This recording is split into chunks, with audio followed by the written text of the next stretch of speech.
Hi everyone, nice to see you here. So first of all, quick question. Who of you are design leaders? Great, my audience. And who is considering taking on this role? Okay, and design practitioners, hands-on designers. Amazing, great to see you all here. So let's start talking about such a thing as moving from hands-on work as design leaders.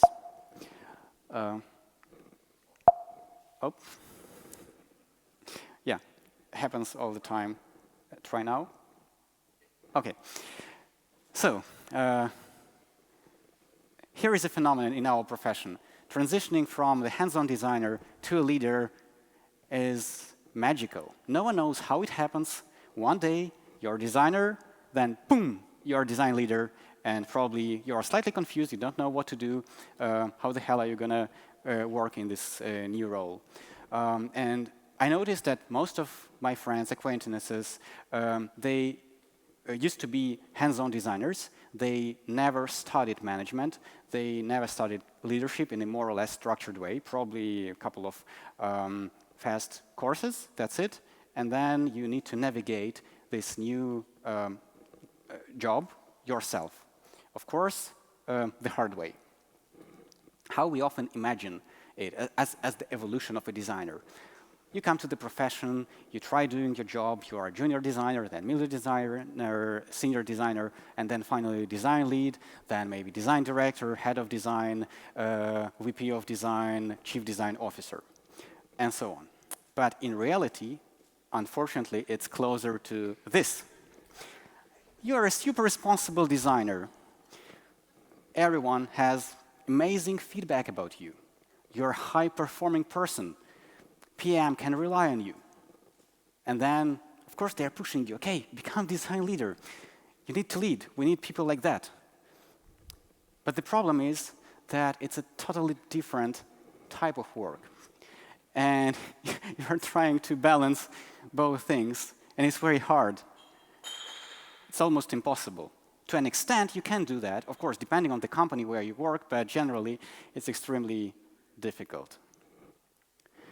So today we will talk about, after this intro about the problem, we will talk about multiple things. First of all, it's about value.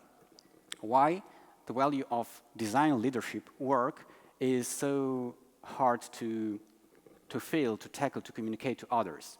Then we will talk about the trap of operational work, and finally, I will share 5 examples from my practice in different companies of how you can bring value as a design leader without necessarily getting hands-on and creating mock-ups, prototypes, again, as you used to do while being a hands-on designer. So, what's the value of design, of hands-on design? In a super simplified form, don't judge me, it's super simplified, but something like this. You do your design activities, whatever you do, create design artifacts. In a certain way, it pushes UX metrics, and then UX metrics have business impact and flow into the business metrics. This is how you show to yourself and your company that those design decisions are efficient, that they work, that they make the company where you work successful. But when it comes to design leadership, it's not that obvious. Just yesterday, you clearly understood what the value of your work is. Here you discover a new problem, create a solution, test it with users, iterate, provide it to developers, they implement it, you check the quality, test again, iterate, finally users are happy, you capture that through qualitative, quantitative data, and then you move on, improve something here, or tackle a different topic. And you cannot easily transfer that to design leadership, when now suddenly there are other people reporting to you, your subordinates, your team, and you have to do something else, not designs for them. And the thing is that there is such a stereotype and problem in the overall profession that design leaders are afraid to get rid of that skill set that was so useful and valuable and actually guided them to this new role. Because what you're going to do if you lose that skills? It's very scary. Over time, as you transition to management, your hands-on skill set will change. And probably, again, this is not accurate, these are not percentages, but at the senior lead level, when there is a split into the IC roles and leadership, it will be at its peak and then gradually go to more middleweight level. And maybe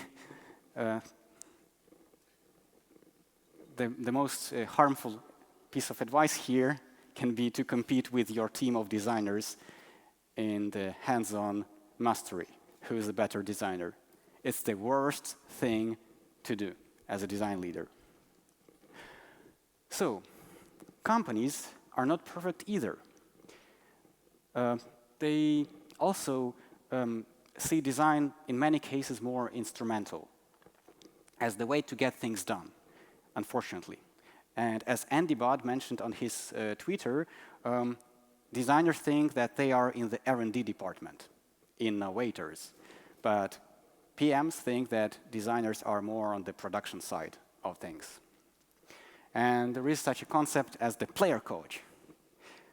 Can work in some companies up to a certain extent, but it's not scalable because you cannot get a person effectively fulfilling two roles at the same time with the same capacity.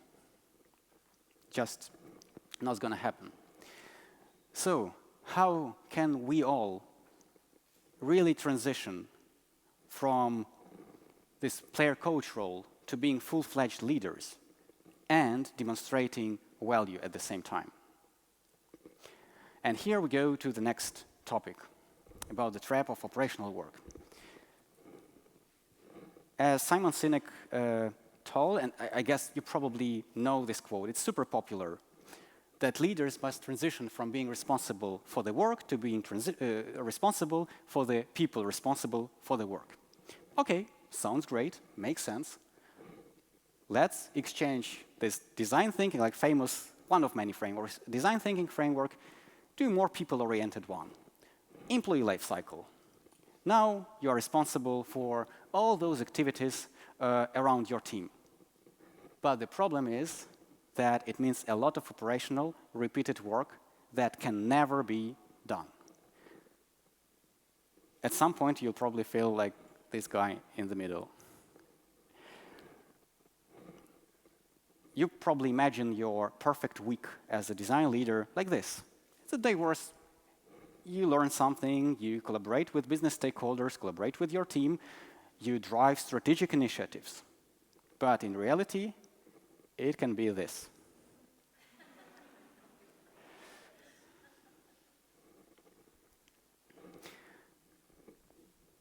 You can never run out of one-on-one conversations, request approvals, planning sessions, team building activities, assigning tasks, addressing daily conflicts, budget management. It just comes over and over to you again, and it occupies as much space in your work as you allow it to. But what's the problem with that? First of all, it's that your value as a design manager won't be visible to others. And probably you will be frustrated yourself because it's not that for this you learned to be a designer and perfected your skill just to drone in operational work instead of bringing more value. So it's on both sides. So how to be able to demonstrate value in this situation? We just talked about design thinking. Okay, this is something that hands-on designers use often, or whatever framework, just for an example, it's around. Then employee life cycle, as I mentioned, but it means a lot of operational work. There is the third one that I really love. It's the framework for change management. And this is your way to bring more tangible value to your organization and your team. So as you transition from a hands-on designer to a manager, you will be doing less of this. You will be doing more of that, and it's never done. but your real value is here. Now, let's talk about several examples. So first of all, yeah, it's this paradigm shift, that now your team is your product. So let's talk about those 5 ways of what you can do as a design leader with your team, for your company, without getting hands-on, not touching pixels. First thing, fix your team meetings. It's an eternal struggle with meetings. You want to bring value, you want to align people, because they suffer from this misalignment, intransparency, and you want to bring them closer to the business, to build connections between the design team members and other stakeholders. But it needs time for communication. It means additional meetings. And the problem is that when there are no meetings, people feel disconnected, not involved. They don't think that they have autonomy or impact on the final decisions. If there are too many meetings, it brings anxiety. No time for hands-on work because you are distracted all the time during the day. And as Andy Budd perfectly put it, how to break your manager. Step 1, complain that you are invited in too many meetings. Step 2, complain that you are not being involved in decision-making. Raise your hands if you think that you have too many meetings. Yeah, I see quite a few hands. And raise your hands if you have meetings, repeated meetings, that are not efficient anymore. What I expected. It's inevitable, because our work is social. We work with other people. There is a lot of communication, and people are the most unpredictable parts in the entire design industry and all this mechanism producing business results. So no surprise that we have that, but you can take an effort to minimize it, or at least to optimize the situation within the limitations and circumstances of your company. So here is an example of the workshop that we conducted with the team, trying to map out all the meetings that we had and also connect the meeting structure with the needs and pain points that we really have and close the gaps or remove redundancy. We really took our time to design our meetings in a way that the goals would be clear and we would know why we are here, why we are sacrificing part of our hands-on work time to just gather and talk about something and get a tangible outcome at the end. As you can see, those sections, yeah, they are about frustrations, fears, needs. Here in the middle, it's the schedule for the week, because my team is hybrid and we also had to connect the time zone so that the US-based colleague could also join us here in the EU. And those comments are about the characteristics of those meetings, what is expected from them, and also we assigned owners. Each meeting had a certain owner, master of ceremonies, person who was responsible for driving that and ensuring the quality every time. To avoid that, okay, maybe we can postpone this meeting. How many people are going? Okay, 2 out of 10. Maybe not this time. It's a bad sign that you need to act, you need to do something with the meeting. Either kill it because maybe it's not needed anymore, or cure it if there is still a need behind that. So based on those factors, we designed our meeting setup. It's goal-oriented, you can capture the pain point, you can do certain actions as a design manager, and at the end you can observe and measure the result. And you can unblock your team from getting more things done, more valuable work done, and improve the collaboration between them or with others. Yeah. Here are the examples of needs that we tackled. For example, there is a need behind the critique session. Critique session is just the tool. Not everyone probably needs critique session, or how frequent should it be, how long. It depends on whether, for example, you have many team members who need to grow their skill set, who need to become better at their craft because now their work is not satisfactory, not perfect, probably for their current level, but it should grow. So then, in your company, given those unique needs, you probably need to excel in that. If you don't have such a problem, for example, everyone is senior, but then there is a misalignment with external stakeholders, maybe you need to think how to connect those people with them. So it's very individual, but you can use this overall general format. But the main goal is to get more things done faster. Example number 2, it's improving performance goals. What's wrong with performance goals? So raise your hands if you've ever dealt with performance goals, either setting them for yourself or your team members. OK, thanks. Yeah, I think approximately 50% of the audience. Talking about performance, it's important that that it's evaluated in a relevant way. Here in this example, developers can be super happy with a designer just because this designer fulfills all their requests. For them, he or she is a perfect designer. But we, as design leaders, we understand that it's not the measure of efficiency for a designer. And for that purpose, there is such a popular, well-recognized tool in the world as performance goals. When you set certain criteria in advance for the designer to meet at the end of the year or half a year, again, it depends how it's organized in your company. And performance goals are a tool for you to avoid a situation when design is perceived instrumental in your company and really drive more strategic behavior and more business-oriented, research-oriented, data-driven, all the nice words, attitude to work and the quality of this work.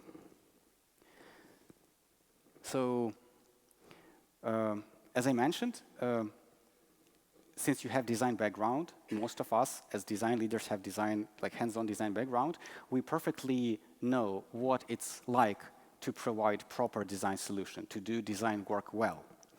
And that's why we can advise designers in how to achieve their goals and how to connect their personal goals to the company's goals. It's such a tragedy when a person is hardworking and really well-performing, but moving into a totally different direction from the company. It's even more harmful than useful. And you can set those guardrails to help people perform and use the favorable ground for their growth and where they want to contribute, how they can use their skills the best way. So as I mentioned, performance goals can be annual, quarterly, but the main thing is what they should look like, because they are like lighthouses for designers. Help them navigate in their daily tasks and never forget, like, OK, I want to achieve this at the end of the year. How is what I'm doing today, all the day, makes me closer to that goal? And the most important thing here is to switch from outputs to outcomes, from artifacts to impact, and driving impact. We are doing lots of things as designers. Here's a list of examples like mock-ups, workshops, prototypes, different studies, reports, documentation, specifications, and stuff like that. OK, it's what I am doing, but what have I actually done at the end? What is my real impact? And that's where performance goals should be directed. Throughout my career, I've seen many performance goals created by designers, and unfortunately, quite often they look like this. I created prototypes, I supported the team, I've been working in this domain, answering requests, and it's still valuable and needed work, but there is no growth in it. Just compare those two examples. One of the goals for a designer, let's say for half a year, can be, OK, support team X with timely and high-quality designs according to their requests. It can be better and more impactful. Of course, designer can still maybe 40% of their time work on that, if there is such a need.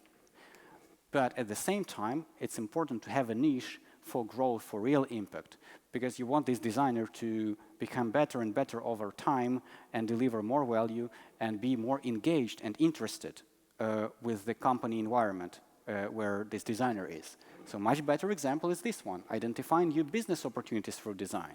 It's possible, and it's extremely valuable. So in my team, what we did, again, a workshop, trying to build those performance goals all together, look at them, try to improve them collaboratively, and connect them with the strategic business goals for a year, 5 years, 10 years, where the entire company is moving. And it was an amazing experience. As you can see here, we had some generic theory on the sides, but the middle part was very specific to our business. And we split the goals into 3 buckets. Operational support work, of course, it exists. We have to do it anyway. Then those value creation goals, when you do something new that didn't exist before, certain new opportunity, new level of quality, new practice, whatever is useful in your domain where you're assigned as a designer. And then team goals. The problem with team goals is that not all people like team goals. Because as it often happens, in teams, there are people who are performing better than others, and they don't want to be overwhelmed by pinging others and being responsible for a larger chunk of this goal, while someone can be idling or not being as active and productive. And they feel punished for that. But at the same time, there are such large topics, huge problems in your product that can only be tackled together. For example, everything around consistency, everything around cross-product patterns, everything around business model, how your software is distributed or sold, everything about obtaining new markets and getting new customers, new users of your product. So only collaboratively, only together, those kind of goals can be achieved. So apart from that workshop, we also created certain guidelines with examples of what good performance goal that can drive you forward as a designer looks like, what it sounds like, what should be inside. Yeah, those are a couple of examples that were relevant to our company. Of course, it's one of numerous templates. Probably you will create something unique for your situation. It should be either more global or granular. Again, just get to know your business and what it needs. So yeah, team goals and personal goals should go hand in hand. It's nice to have both, not only rely on personal goals, because then how can you, as a team of designers, create something well collaboratively if you are not connected with a common goal? Yeah, and as I mentioned, just be careful with those team goals, because high-performing employees can perceive that as punishment if not managed correctly. Yeah. Third example, expand designers' horizons. That's one more thing that you can do as design leaders, not getting hands-on, but at the same time something valuable, transformative, change management. Yeah, so the thing is that what I've seen in many teams, and I should confess I'm guilty in that as well. It's not that I've always been thinking about that, but many design teams are quite disconnected from the business. It's not that often that you talk to your sales team or marketing, or you are interested in exploring customer landscape, competitors, market trends, industry standards, legislation around the software that you're creating and stuff like that. Doesn't happen often because we have a lot of direct responsibilities to think about. And there might be a situation when you are focusing just on what is considered conventionally to be UX, but it doesn't work in isolation, it's not in the vacuum. And you also need to think about the larger system where this UX stuff is included. And the people who have this knowledge, have this wisdom, are such stakeholders as sales, pre-sales, subject matter experts, marketing, customer support, industry thought leaders, partners, consultants. Here the list is more for the B2B segment, the representative of which I am, but in B2C can be different anyway. These are all the other teams in your company also contributing their effort and time to the success of the overall business. And whose decisions depend on what you produce as designers, design team, and vice versa. So for that purpose, it's important to create stakeholder maps. It can be something visual like that with orbits. I really like this metaphor of having like the star, or in our solar system, sun, and then planets around, showing how far away those stakeholders are from you, because it gives you clues to how often and how intensively you should collaborate with them. And on those remote orbits, you usually have stakeholders whom you might not have seen in your life during your career in the company, but it can be super useful to establish connections with them. First, between you as a design leader and them, and then later pushing your team members to also collaborate with those stakeholders, learn from them something. Those connections might not all be equally efficient, but some of them will. To help designers, I created this list of exploratory questions that you can ask, because in each domain, there is a separate team, again, depending on the company. If it's split more on the geographical basis, then designers working for different regions might have different sets of stakeholders in those areas. If it's more on the per product basis or service basis, then accordingly. But the thing is that it really helps to know more about this larger context where your work is included. Here is the work of one of my team members. So it was not done by me, but by a designer who explored another industry where our product is not represented broadly, but which is emerging and can be the next big thing of our movement and investment. And the thing is that she conducted numerous workshops and now conducting interviews with potential customers from this area to understand how different their needs are from what we are creating right now for a different set of customers. Because this market is pretty crowded and there is not much space where to move forward. We can be stuck if we do not find another niche. It's super important for the survival and success of the company. It's design-driven. Again, in our case, it's driven by a designer because she has proper skill set. There is a match between the need in the company and what particular people can do. That's why it's working like that. In your company, can be different, but that's an example of exploration that you can really support and encourage in your team. So, of course, it needs time and dedication, and probably you should not be just curious about all the topics apart from your core responsibilities, but if it helps you to do your job, then it should be part of your job. And sometimes this experience can be really mind-shifting. Then we move to example number 4. What else you can do as design leaders without getting hands-on? And it's increasing design consistency.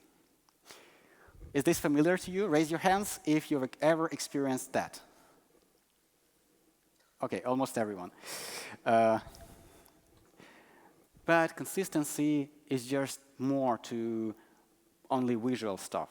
Here is an example from one of the companies where I worked about the user account button. We had the comparison table with those variants, where they're used, why they are designed like that, which of them are legacy or new, and how we can narrow it down to one proposal.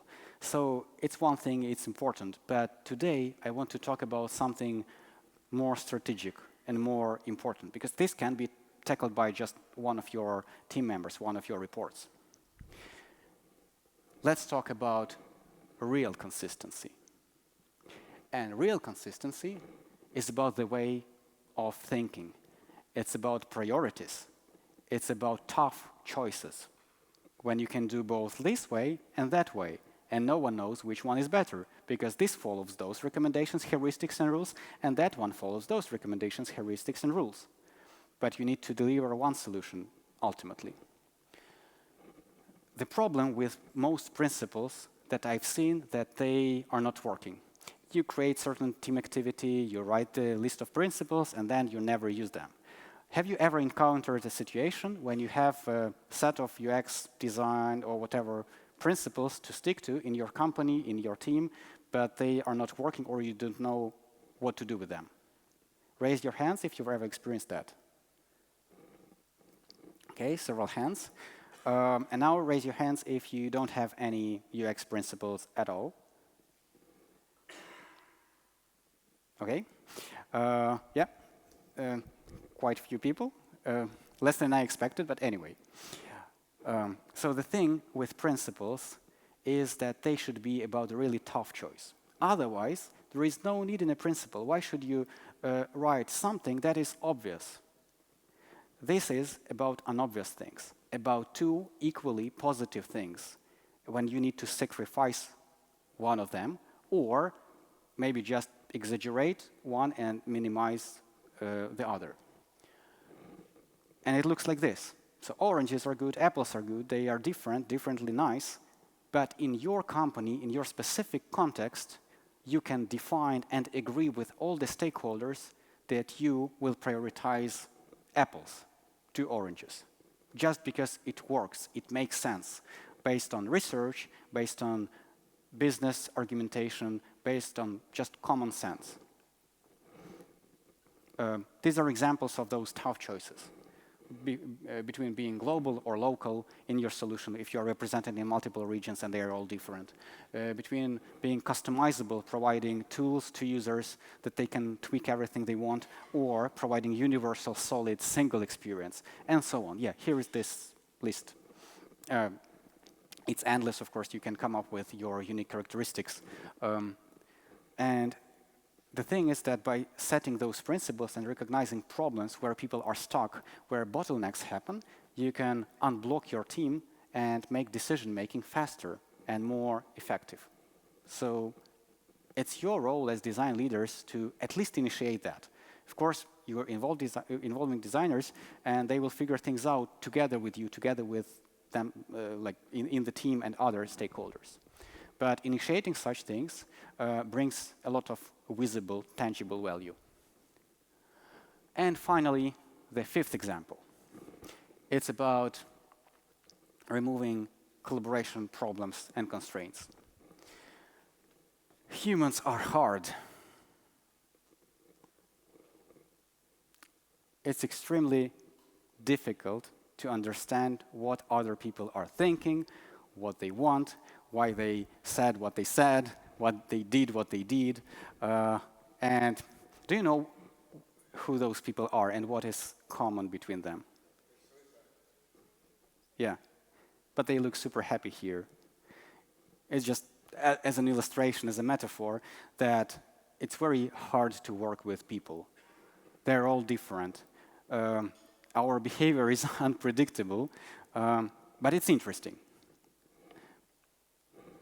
And when you join a new design team, or when your design team has recently expanded a lot, you need to interact with those new people whom you don't know, who don't know you, and it's such a problem to organize this collaboration, to build trust. Everyone talks about trust. It's super important. No one will probably deny who's leading the team that trust is unimportant and you can be a successful manager and everyone will be happy in your team without trust. But trust is such a vague term. How to get one? Fortunately, there are several tools. First of all, it's important to recognize what you want to know about other people. What is essential for you to know about them to collaborate properly? What is essential for them to know about you and others to collaborate properly? Here is just a preliminary list of things that are just nice to know about each other. And there is a super helpful framework that I love, Manual of Me. And this framework was, this framework is based on a questionnaire that team members fill in, and then it creates the profile, like the instruction, the manual of how to collaborate with me, how to collaborate with everyone else. And there are numerous modifications. This one is pretty general, targeted at everyone. And at some point, one more thing is that why it's important to know. Because different people value different things. And for example, for someone, it could be okay to have out-of-the-office activities, to stay for the drinks after work. For other people, it can be a burden, like, why the hell should I stay? My working time is over, I go home. And you can learn that the hard way. So to avoid such situations, here are such frameworks. And this one is hugely inspired by Manual of Me, so I don't want to steal the credit. I created this template inspired by that, and I call it Handbook of Me, just to differ slightly. It's on FigJam, and this template is designed to learn more about each other in the design team, and it's like targeted at designers. That's why there are many like design-ish words there inside. So what's inside? Both serious things and fun things, but it's a structured way to learn about each other, to be open. You can store it in your team's FigJam, available for team members, but not for everyone else.